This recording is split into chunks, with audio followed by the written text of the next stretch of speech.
आज की इस वीडियो में आपके लिए लेकर आए हैं हिंदी का क्वेश्चन पेपर। अगर आपको भी 16 फरवरी को हिंदी का पेपर देने जाना है और आप क्लास 12 के स्टूडेंट हैं तो 100 नंबर आज की इस वीडियो से आपका जरूर पक्का होगा। केवल और केवल आपके पास अब 4 दिन बचे हैं। इसी 4 दिनों में आपको अपनी हिंदी की तैयारी कंप्लीट करना है। आज की इस वीडियो में इस क्वेश्चन पेपर को पूरा हल सहित हम बहुत ही आसान तरीके से आपको बताएंगे ताकि आप 16 फरवरी को अपना बेस्ट दो और हिंदी में आप 100 में 95% जरूर लेकर आओ। करना क्या है, सिर्फ इस वीडियो को लास्ट तक देखना है। आज की इस वीडियो में सब कुछ आपको बहुत ही आसान तरीके से आपको बताया जाएगा ताकि आप 16 फरवरी को अपना बेस्ट देकर आओ और हिंदी में अच्छे से अच्छा मार्क्स स्कोर करो। बहुत ही इंपॉर्टेंट आज की ये वीडियो होने वाली है। इस क्वेश्चन पेपर को पूरा हल सहित हम आज की इस वीडियो में आपको समझाने वाले हैं। बहुत ही आसान भाषा में समझाने की कोशिश करेंगे तो वीडियो बहुत ही ज्यादा इंपॉर्टेंट होने वाली है। आज की इस वीडियो को लास्ट तक जरूर देखना। चलिए बिना समय गवाते हुए हम आज की इस वीडियो को शुरू करते हैं। देखिए दोस्तों, ये 2022 का सामान्य हिंदी वाला पेपर है। इस पेपर से बहुत से ऐसे क्वेश्चन हैं जो 2023 में जरूर आएंगे, तो इस क्वेश्चन को जरूर तैयार करना। आज की इस वीडियो में आपको बताएंगे, ठीक है। देखिए, सामान्य हिंदी का पेपर है 2022 का। समय 3 घंटे 15 मिनट होता ही है। और देखिए इसमें क्या लिखा है, संपूर्ण प्रश्न पत्र 2 भागों में बटा है, खंड का तथा खंड खा में विभाजित है, सभी प्रश्न अनिवार्य हैं। बस इतना हो गया। आप देखिए खंड का में आता है आपसे बहुविकल्पीय प्रश्न। इसमें 5 बहुविकल्पीय प्रश्न, आपको 10 बहुविकल्पीय प्रश्न दिए जाते हैं। 5 प्रश्न होता है गद्यांश से और 5 प्रश्न होता है पद्यांश से। तो देख लेते हैं पहला प्रश्न क्या है। पंडित प्रताप नारायण मिश्र द्वारा संपादित पत्रिका है। 4 पत्रिका यहाँ पर हैं। कौन सी पत्रिका है? जो पंडित प्रताप नारायण मिश्र द्वारा संपादित पत्रिका है उस पर आपको टिक लगाना है बाबू। देखिए, आनंद कादम्बिनी, हिंदी प्रदीप, ब्राह्मण, दीनमान, जो तो इसमें जो पंडित प्रताप नारायण मिश्र द्वारा संपादित पत्रिका है वह ब्राह्मण है। तो पहला ऑप्शन में तीसरा वाला ऑप्शन सही है पहले क्वेश्चन का, ठीक है। बात समझ रहे हैं। उसके बाद आगे देखिए, आगे क्या है। खा खंड में रामचंद्र शुक्ल की रचना है। साहित्यलोचन, साहित्य सहचर, त्रिवेणी, आलोचक की आस्था। तो इसका सही जो ऑप्शन है आचार्य रामचंद्र शुक्ल की रचना त्रिवेणी है। बहुत से स्टूडेंट इसको बहुत पहले से जानते होंगे। और देखिए, कर्म भूमि किस विधा की रचना है। कर्म भूमि जो है वह किस विधा की रचना है, यानी किस विधा में लिखा गया है। जैसे उपन्यास हो गया, निबंध हो गया, कहानी, आलोचना। तो इसका सही जो ऑप्शन है कर्म भूमि उपन्यास विधा की रचना है। उसके बाद आगे देखिए बाबू, भाग्य और पुरुषार्थ के लेखक हैं। भाग्य और पुरुषार्थ के लेखक कौन है? 4 लेखक के नाम यहाँ पर हैं। पहला लेखक का नाम है जैनेन्द्र कुमार, दूसरे लेखक का नाम है श्याम सुंदर दास, तीसरे लेखक का नाम है गुलाब राय और चौथे लेखक का नाम है बाबू विद्यानिवास मिश्र। तो इसका सही जो ऑप्शन है भाग्य और पुरुषार्थ के लेखक जैनेन्द्र कुमार जी हैं। उसके बाद आगे देखिए, अगला वाला प्रश्न है दोस्तों, महावीर प्रसाद द्विवेदी द्वारा संपादित पत्रिका है। महावीर प्रसाद द्विवेदी जी ने कौन सी पत्रिका का संपादन किया था उसको आपको इसमें टिक लगाना है। जैसे पहला हो गया कवि वचन सुधा, दूसरा है उचित वक्ता, तीसरा है भारत मित्र और चौथा है सरस्वती। तो बाबू जो आचार्य महावीर प्रसाद द्विवेदी जी थे वह सरस्वती पत्रिका का संपादन किए थे। तो इसका सही ऑप्शन ये हो जाएगा, ठीक है। उसके बाद आगे देखिए बाबू, दूसरा जो है ये अब आ गया पद्यांश से। गद्यांश वाला यहाँ तक समाप्त हो गया, अब पद्यांश से आता है, ठीक है। दूसरे प्रश्न में देखिए, पद्मावत का रचना काल है, यानी पद्मावत कौन सी रचना काल में लिखा गया था। पहला रचना काल है आदिकाल, दूसरा है भक्ति काल और तीसरा है रीति काल और चौथा है बाबू आधुनिक काल। तो इसमें जो पद्मावत का रचना काल है वह भक्ति काल है, ठीक है। यह वाला ऑप्शन आपका इसमें सही है। अब खा में देखेंगे, सरोज स्मृति के रचयिता हैं। सरोज स्मृति के रचयिता कौन है इसमें आपको छांट कर देखना है। देखिए, सूर्यकांत त्रिपाठी निराला, जयशंकर प्रसाद, महादेव वर्मा, अज्ञे। 4 ऑप्शन आपके पास है। इसमें सही ऑप्शन जो है वह पहला वाला है, सूर्यकांत त्रिपाठी निराला, ठीक है। उसके बाद देखिए, गा वाला प्रश्न है, निम्नलिखित कवियों में कौन छायावादी कवि नहीं है। पहला ऑप्शन है नागार्जुन, दूसरा है सुमित्रा नंदन पंत और तीसरा है जयशंकर प्रसाद और चौथा है दोस्तों महादेवी वर्मा। तो निम्नलिखित कवियों में से कौन से ऐसे कवि हैं जो छायावादी कवि नहीं हैं। तो पहला वाले जो कवि हैं नागार्जुन, यह छायावादी युग के कवि नहीं हैं, ठीक है। उसके बाद अगला देखिए, घा वाला प्रश्न आता है, निम्न में से रीतिकाल के किस कवि ने वीर रस में रचना की है? निम्नलिखित में कौन से ऐसे कवि हैं जिन्होंने वीर रस में रचना की है? तो पहले हैं घनानंद, दूसरे हैं पद्माकर, तीसरे हैं बिहारी लाल और चौथे हैं भूषण। तो इसमें देखिए घ में है निम्न में से रीतिकाल के कवि कौन से ऐसे कवि हैं जो वीर रस में रचना की है? तो भूषण जो हैं उन्होंने रीतिकाल के वीर रस की रचना की है। ठीक है, उसके बाद आखिरी प्रश्न है तार सप्तक के संपादक थे। तार सप्तक के संपादक कौन थे? अज्ञे, धर्मवीर भारती, दिनकर, गिरिजा कुमार माथुर। तो इसका सही जो ऑप्शन है बाबू वह है तार सप्तक के संपादक अज्ञे जी थे। ठीक है, बात समझ रहे हैं। उसके बाद तीसरा वाला प्रश्न देखिए, दिए गए पद्यांश पर आधारित निम्नलिखित प्रश्नों के उत्तर दीजिए। यानी यहाँ पर एक पैराग्राफ आपको दिया गया है, इसके नीचे 5 प्रश्न हैं आपके पास बाबू। बात समझ रहे हैं? देखिए 5 प्रश्न हैं। अब इन 5 प्रश्नों का आपको उत्तर इसी गद्यांश में से छांट कर लिखना है।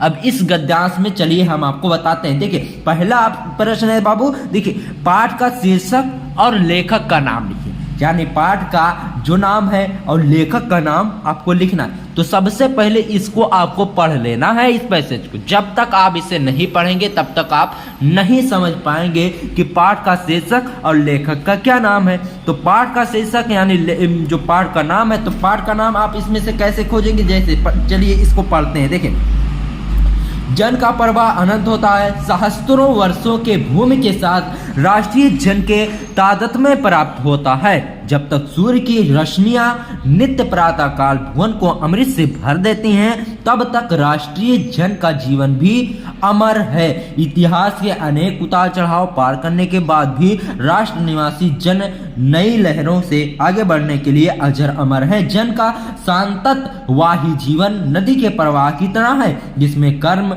और श्रम के द्वारा उत्थान के अनेक घाटों का निर्माण करना होता है। तो इसमें आपने एक चीज कॉमन देखी होगी, राष्ट्रीय और राष्ट्र का यहाँ पर ज्यादातर वर्ड आया है, तो इसलिए 21 चैप्टर से हो जाएगा राष्ट्र का शुरू। तो पाठ का शीर्षक राष्ट्र का शुरू और लेखक का नाम वासुदेव शरण अग्रवाल है।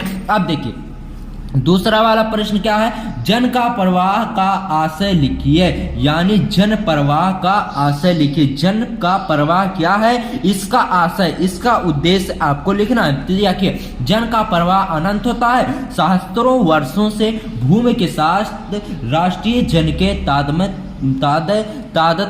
प्राप्त होता है। जब तक सूर्य की रश्मियां नित्य प्रातःकाल भुवन से अमृत भर देती हैं, तब तक राष्ट्रीय जन का जीवन भी अमर है। इसमें कहा क्या जा रहा है, जन का प्रवाह अनंत होता है। यानी जो जीवन की कड़ी है यह अनंत काल तक रहने वाली है। यानी मनुष्य धरती पर बहुत से अनंत सालों तक रहने वाला है, यह हो जाएगा जन का प्रवाह। बात समझ रहे हैं? तो इसको आपको थोड़ा अपने तरफ से बनाना। जन का प्रवाह यानी जन की जो धारा है, जन की जो धारा है वह लगातार बह रही है। यानी जब जो पृथ्वी पर जो जन है यानी जो जीवन है वह अनंत काल से चलता आ रहा है, तो और ये कब तक चलेगा किसी को मालूम नहीं। ठीक है, तो जन का प्रवाह अनंत है, तो यही आपको लिख देना। ठीक है, उसके बाद देखिए, भूमि के साथ किसने तादात्म्य प्राप्त किया है? भूमि के साथ। अब देखिए यहाँ पर तादात्म्य वर्ड को आपको खोजना है। तो यहाँ पर देखिए कहाँ है, सहस्त्रों वर्षों से भूमि के साथ राष्ट्रीय जन ने तादात्म्य प्राप्त किया है। तो यहाँ पर हो जाएगा राष्ट्रीय जन ने भूमि के साथ तादात्म्य प्राप्त किया है। बहुत ही सिंपल उत्तर इसमें लिखना होता है बाबू। देखिए, जन का जीवन किस तरह है? जन का जीवन, देखिए जन का जीवन एक अमृत। देखिए यहाँ पर आपको खोजना है कि जन का जीवन किस तरह है। तो यहाँ पर देखिए, जीवन नदी के प्रवाह की तरह है। जन का सांततवाही जीवन, यहाँ पर देखिए जन का संततवाही जीवन। अब यहाँ पर आपको लिख देना है, जन का संततवाही जीवन नदी के प्रवाह की तरह है। सब कुछ इसमें से हम आपको खोज कर बता रहे हैं, कोई अपने तरफ से नहीं बता रहे हैं। अब देखिए, रेखांकित अंश की व्याख्या कीजिए। अब आपको यहां से लेकर यहां तक जो रेखा है इसकी व्याख्या करना है। देखिए, रेखांकित अंश की व्याख्या कैसे की जाती है, हेडिंग आपको डालना है रेखांकित अंश की व्याख्या।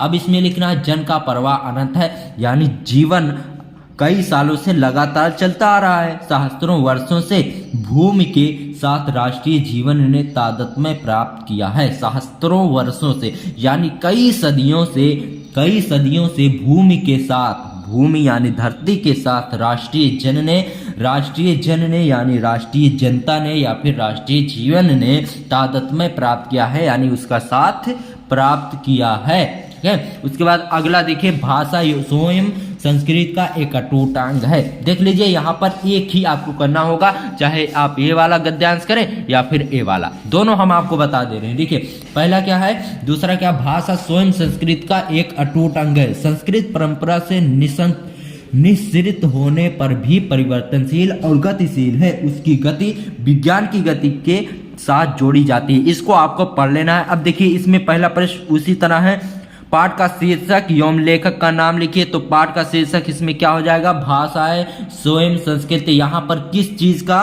ज्यादातर वर्ड आ रहा है, संस्कृत का ना। ठीक है, तो यह किस चैप्टर से हो जाएगा, भाषा और आधुनिकता जो चैप्टर है, जिसे लिखे हैं प्रोफेसर जी सुंदर रेड्डी ने। तो इसको आपको लिख देना है। ठीक है, भाषा किसका अटूट अंग है, तो यहाँ पर लिखना है भाषा स्वयं संस्कृत का ही एक अटूट अंग है। ये दूसरे वाले का बहुत ही सिंपल उत्तर इसमें लिखना होता है। देखिए उसके बाद तीसरा है, किसकी गति विज्ञान की प्रगति के साथ जोड़ी जाती है।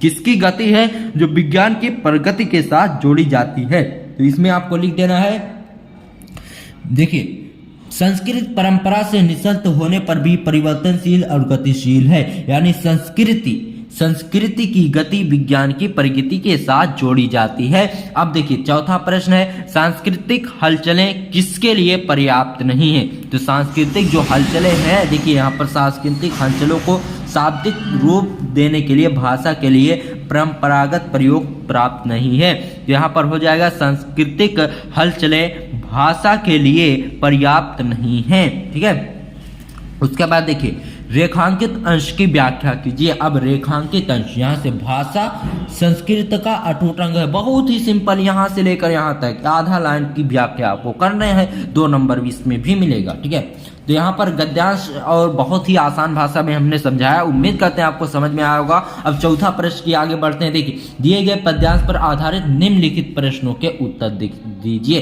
दुख की पिछली रजनी बीच विकसित सुख का नवल प्रभात, एक पर्दा एक जीना नील छिपाए जिसमें सुखगात, जिसमें तुम समझे अभिशाप जगत की ज्वालाओं का मूल, इसका रहस्य वह कभी मत जाओ इसको भूल। ठीक है, कवि और कविता का नाम लिखिए। अब आपको थोड़ा पढ़ लेना। देखिए यहाँ पर श्रद्धा किसके हताश मन को प्रेरणा दे रही है, तो ये हो जाएगा श्रद्धा और मनु चैप्टर से। ठीक है, तो यहाँ पर कवि का नाम हो गया जयशंकर प्रसाद और कविता का नाम हो गया श्रद्धा और मनु। ठीक है, तो इसमें पहला प्रश्न है दोस्तों, पहला प्रश्न का उत्तर लिखना है, कवि का नाम है जयशंकर प्रसाद, कविता का नाम है श्रद्धा और मनु। और दूसरा यहाँ पर क्वेश्चन है, श्रद्धा किसके हताश मन को प्रेरणा दे रही है, यानी श्रद्धा जो है किसके उदास मन को प्रेरणा दे रही, हताश यानी एकदम हताश मन को प्रेरणा दे रही है। तो इसमें आपको लिखना है श्रद्धा जो है मनु के हताश मन को प्रेरणा दे रही है। अब उसके बाद तीसरा प्रश्न है, रजनी किसका प्रतीक है। रजनी यहाँ पर देखिए, रजनी आपको इसमें खोजना है, दुख की पिछली रजनी बीच विकसता सुख का नवल प्रभात, यानी जो है रजनी जो है दुख की पिछली रजनी बीच विकसता सुख का नवल प्रभात, यानी यहाँ पर जो रजनी किसका प्रतीक है, रजनी दुख का प्रतीक है। उसके बाद सुख का नवल प्रभात कब आता है, यानी यहाँ पर अब देखता है विकसता सुख का नवल प्रभात, एक पर्दा एक जीना नील छिपाए जिसमें सुखघात, दुख की पिछली रजनी बीच सुख का नवल प्रभात, यानी सुख का नवल प्रभात तब आता है जब हम अपने दुखों को भुलाकर एक नए दिशा की ओर आगे बढ़ते हैं। ठीक है, अब पांचवा प्रश्न क्या है, रेखांकित अंश की व्याख्या कीजिए। अब रेखांकित अंश यहाँ से लेकर दुख से लेकर नवल प्रभात तक, इसका अर्थ आपको लिख देना है, यही हो जाएगा रेखांकित अंश की व्याख्या। एकदम सिंपल है बाबू। देखिए अब देखिए, सुख भोग खोजने आते सब आए, तुम करने सत्य खोज, जग की मिट्टी के पुतले जन, तुम आत्मा के मन के मनोज, जड़ता हिंसा स्पर्धा में भर, चेतना अहिंसा नम्र ओज, पशुता का पंकज बना दिया तुमने मानवता का सरोज। कवि और कविता का शीर्षक लिखिए। तो इसमें जो है वह इस पद्यांश के प्रश्न को देखते हैं। पहला प्रश्न है कवि और कविता का शीर्षक लिखिए। तो कवि और कविता का शीर्षक निकालने के लिए आपको इस पद्यांश को आसान तरीके से समझना होगा, ठीक है। सुख भोग खोजने आते सब, इसको पढ़ लेना। इसमें देखिए कौन सा वर्ड बार बार आता है, जैसे हिंसा हो गया, अहिंसा, पशुता, मानवता और सत्य। तो ये कहाँ से लिया गया है? ये लगता है बापू के प्रति चैप्टर से लिया गया है, जो सुमित्रा नंदन पंत जी ने नौका विहार, परिवर्तन और बापू के प्रति की कविताएं लिखी है, उसी में से इस पद्यांश को उठाया गया है। तो कवि का नाम हो जाएगा सुमित्रा नंदन पंत और कविता का नाम हो जाएगा बापू के प्रति। तो इतना आपको लिख देना। उसके बाद आगे देखिए, मानव नश्वर संसार में आकर किसकी खोज करता है? मानव जो है यानी मनुष्य नश्वर संसार में आकर किसकी खोज करता है? मनुष्य जो है वह नश्वर संसार में आकर सुख भोग खोजने यानी सुख और भोग की खोज करने आता है। मनुष्य क्या है? अब यहाँ पर मनुष्य, ठीक है, मनुष्य क्या है उसको आपको लिखना है। देखिए मनुष्य जो है जग की मिट्टी के पुतले जन, यानी मनुष्य जो है वह जग यानी संसार के मिट्टी के पुतले के समान है। अब देखिए सत्य की खोज करने कौन आया? अब देखिए यहाँ पर क्या है, सत्य की खोज करने कौन आया? तो यहाँ पर आपको लिखना है, देखिए आए तुम करने सत्य खोज, और मनुष्य ही सत्य की खोज करने आया है, ठीक है। अब रेखांकित पंक्ति की व्याख्या कीजिए। पशुता का पंकज बना दिया तुमने, मानवता का सरोज। अब यहाँ से लेकर पशुता से लेकर सरोज तक इसकी आपको व्याख्या करना है, इसका अर्थ लिख देना है, ठीक है बाबू। उसके बाद देखिए पांचवा प्रश्न आता है, निम्नलिखित में से किसी एक लेखक का साहित्यिक परिचय देते हुए उनकी कृतियों का उल्लेख कीजिए। यानी यहाँ पर किसी एक लेखक का आपको साहित्यिक परिचय लिखना है। डॉक्टर हजारी प्रसाद द्विवेदी, प्रोफेसर जी सुंदर रेड्डी, डॉक्टर एपीजे अब्दुल कलाम, ये सभी जो है बहुत ही ज्यादा इंपॉर्टेंट है। तो इनमें से किसी एक का आपको लिख देना है। सभी चीजों को हमने बता दिया है, डिस्क्रिप्शन बॉक्स में सबकी लिंक आप जाकर देख सकते हैं, ठीक है। उसके बाद देखिए अगला है खा खंड है, निम्नलिखित में से किसी एक कवि का साहित्यिक परिचय देते हुए उनकी प्रमुख कृतियों का उल्लेख कीजिए। यानी पांचवें का में आपसे लेखक का परिचय और पांचवें खा में आपसे कवि का परिचय पूछा जाएगा, साहित्यिक परिचय, ठीक है। तो इसमें मैथिली शरण गुप्त, अयोध्या उपाध्याय, ये दोनों वेरी इंपॉर्टेंट है। महादेवी वर्मा का भी आप याद कर सकते हैं। अब देखिए छठवां प्रश्न है दोस्तों, पंचलाइट अथवा बहादुर कहानी की कथा वस्तु का सार लिखिए। यानी कहानी का आपको सारांश लिखना है, ठीक है। उसके बाद ध्रुव यात्रा कहानी का उद्देश्य लिखिए। तो आप पंचलाइट और बहादुर ये दो तैयार करके जाइए, इससे बाहर कुछ भी आपका नहीं आने वाला। अब सातवें प्रश्न में आपसे पूछा जाएगा, स्वपठित खंडकाव्य के आधार पर किसी एक खंड के एक प्रश्न का उत्तर दीजिए। यानी किसी एक पॉइंट का आपको उत्तर देना है बाबू, ठीक है। तो स्वपठित खंडकाव्य के आधार पर यानी जो आपने पढ़ा है उसके आधार पर आप अपनी इस खंडकाव्य का उत्तर देंगे। जैसे मुक्ति यज्ञ खंडकाव्य की कथा वस्तु पर प्रकाश डालिए, तो मुक्ति यज्ञ को आपको लिख देना है, या फिर मुक्ति यज्ञ के नायक का चरित्र करना है। तो इस तरह से आपको लिखना है, ठीक है। उसके बाद देखिए आठवें प्रश्न खंडका में आता है, दिए गए संस्कृत गद्यांशों में से किसी एक का ससंदर्भ हिंदी में अनुवाद कीजिए। ससंदर्भ हिंदी में अनुवाद करना, जैसे संस्कृत साहित्य आदि कवि वाल्मीकि, महर्षि व्यासा, कवि कुल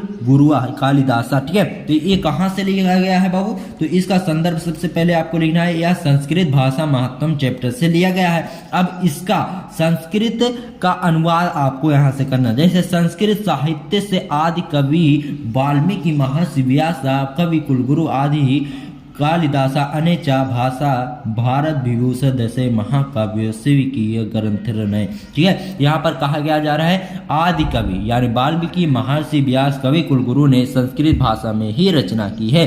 और यहाँ महाकाव्य, हमारे महाकाव्य और ग्रंथ आदि पढ़कानो हदि विराजनते और संस्कृत भाषा में लिखा गया है। तो इसका आपको हिंदी में अनुवाद कर देना है। ये आपको 7 नंबर का आपसे पूछा जाएगा, ठीक है। उसके बाद खा में आता है, उसके बाद अगला आता है बाबू अथवा करके इसमें दिया गया है, महामना विद्वान वक्ता धार्मिको नेता पत्रकारस चासीत, ठीक है। तो ये कहाँ से लिया गया है? महामना मालवीय चैप्टर से लिया गया है। तो इसको आपको लिख देना है, इसका आंसर आपको लिख देना है संदर्भ में कि यह महामना मालवीय चैप्टर से लिया गया है, और इसका आपको अनुवाद कर देना है। यहाँ से लेकर यहाँ तक इसका हिंदी में अर्थ लिख देना है। बाबू, ठीक है। उसके बाद देखिए खा में आता है आपसे दिए गए श्लोकों में से किसी एक का ससंदर्भ हिंदी में अनुवाद कीजिए। विद्या विवादाय धनन मदाय शक्ति प्रेषाम परिपीडनाय खलस्य साधो विपरीत में विपरीत मेतग ज्ञानाय दानाय चा रक्षणाय, ठीक है। यह कहाँ से लिया गया है? यह लिया गया है सुभाष रत्नानी जो चैप्टर है वहां से यह श्लोक उठाया गया है। और अगला श्लोक है नामे रोचते भद्रम व उलूकस या विवेचनम, ठीक है। अक्रुद्धस्य मुखम पश्य कथम क्रोधो भविष्यति, यानी ये जो चैप्टर है या उलूक वाला जो चैप्टर है उल्लू वाला वहां से यह लिया गया है, ठीक है। उसके बाद देखिए 9वें प्रश्न में आपसे पूछा जाएगा मुहावरा और लोकोक्तियां, ठीक है। मुहावरों और लोकोक्तियों में से किसी एक का अर्थ लिखकर वाक्य में प्रयोग कीजिए। जैसे आंखों का तारा होना, यानी बहुत दिनों बाद बहुत अधिक प्यारा, ठीक है। उसके बाद देखिए दूसरा 10वें चैप्टर में आपसे क्या पूछा जाएगा? निम्नलिखित शब्दों में से संधि विच्छेद के सही विकल्प का चयन कीजिए। यानी संधि विच्छेद आपको करना नहीं है, विकल्प आपको दिया जाएगा, इस विकल्प को छाट कर लिखना। जैसे साक्षरा का संधि विच्छेद है सा प्लस शरा, ठीक है। साक्ष प्लस रा, तो ए हो जाएगा साक्षरा का, ठीक है। तो नरेंद्र का संधि विच्छेद हो जाएगा नर प्लस इंद्रा, ठीक है। तो ये हो जाएगा नरेंद्र का संधि विच्छेद। अब स्वागतम का संधि विच्छेद, सही संधि विच्छेद कौन सा है? तो स्वागतम का पहला वाला है सो प्लस आगतम, ठीक है। तो इतना हो जाएगा। अब खा में पूछा जाएगा निम्नलिखित शब्दों की विभक्ति और वचन के अनुसार सही विकल्प का चयन कीजिए। जैसे आत्मने में शब्द में विभक्ति और वचन है चतुर्थी विभक्ति एक वचन है आत्मने में, ठीक है। उसके बाद दूसरे में है नामना शब्द में विभक्ति और वचन है, नामना शब्द में षष्ठी विभक्ति बहुवचन है, ठीक है। उसके बाद ग्राह्य में निम्नलिखित शब्द युग्म का सही अर्थ चयन करके लिखिए। जैसे श्रवण और श्रमण का हो जाएगा सज्जन और दुर्जन, ठीक है। उसके बाद देखिए दूसरे में है अंश और अंश का हो जाएगा कंधा और हिस्सा। उसके बाद खा खंड आता है निम्नलिखित शब्दों में से किसी एक शब्द के दो अर्थ लिखिए। जैसे अंबर का हो जाएगा वस्त्र और आकार, बात समझ रहे। उसके बाद गा वाले में पूछा जाता है निम्नलिखित वाक्यांशों के लिए किसी एक सही शब्द का चयन करके लिखिए। जैसे अनुकरण करने के योग्य जो होगा उसे क्या कहा जाएगा? अनुकरणीय। वन में रहने वाले को वनवासी, ठीक है। अब देखिए घा में पूछा जाता है निम्नलिखित में से किन्हीं दो वाक्यों को शुद्ध करके लिखिए। यानी इसमें जो वाक्य दिए गए हैं वह अशुद्ध है, इनको आपको शुद्ध करके लिखना है। जैसे महादेवी वर्मा विद्वान कवित्री थी, तो महादेवी वर्मा जो थी वह विद्वान कवित्री नहीं थी, तो यहाँ पर क्या लिखना है? महादेवी वर्मा कवित्री थी, ठीक है। तो विद्वान यहाँ पर नहीं होगा, ठीक है। जैसे अध्यापक कक्षा में पढ़ा रही है, तो अध्यापक क्या इसमें क्या हो जाएगा? अध्यापक कक्षा में पढ़ा रहे हैं, ठीक है। तुम मेरे से मत बोलो, तुम मुझसे मत बोलो, ये हो जाएगा, ठीक है। उसके बाद चौथा हो जाएगा मैं लड़के को पढ़ाया हूँ, मैंने लड़के को पढ़ाया है, ये हो जाएगा, ठीक है।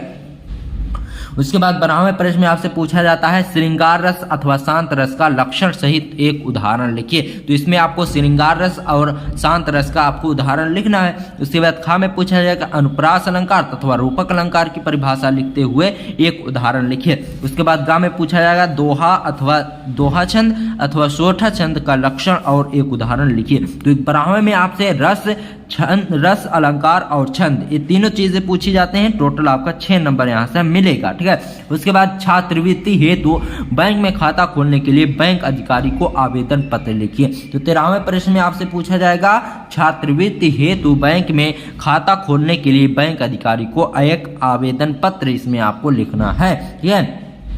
उसके बाद देखिए अपने गांव की सफाई हेतु संबंधित अधिकारी को एक पत्र लिखिए, ठीक है। तो आपको एक पत्र चाहे आप ये वाला लिखें और चाहे आप ये वाला लिखें। उसके बाद 14वां प्रश्न आता है निम्नलिखित विषयों में से किसी एक पर अपनी भाषा शैली में निबंध लिखिए। तो यहाँ पर 5 निबंध आपको दिए गए, इनमें से किसी एक निबंध को आपको लिखना है। बाढ़ की समस्या कारण और निवारण, इसमें से 2023 में कौन कौन सा आ सकता है? देखिए आरक्षण व्यवस्था आ सकता है, स्वच्छता अभियान, ये दोनों को आपको जरूर तैयार करके जाना है। 2023 में इसके आने के 99% चांसेस हैं। तो उम्मीद करते हैं कि आपको क्वेश्चन पेपर बहुत ही आसान तरीके से समझ में आया होगा। इसी तरह से 2023 का भी क्वेश्चन पेपर आने वाला है।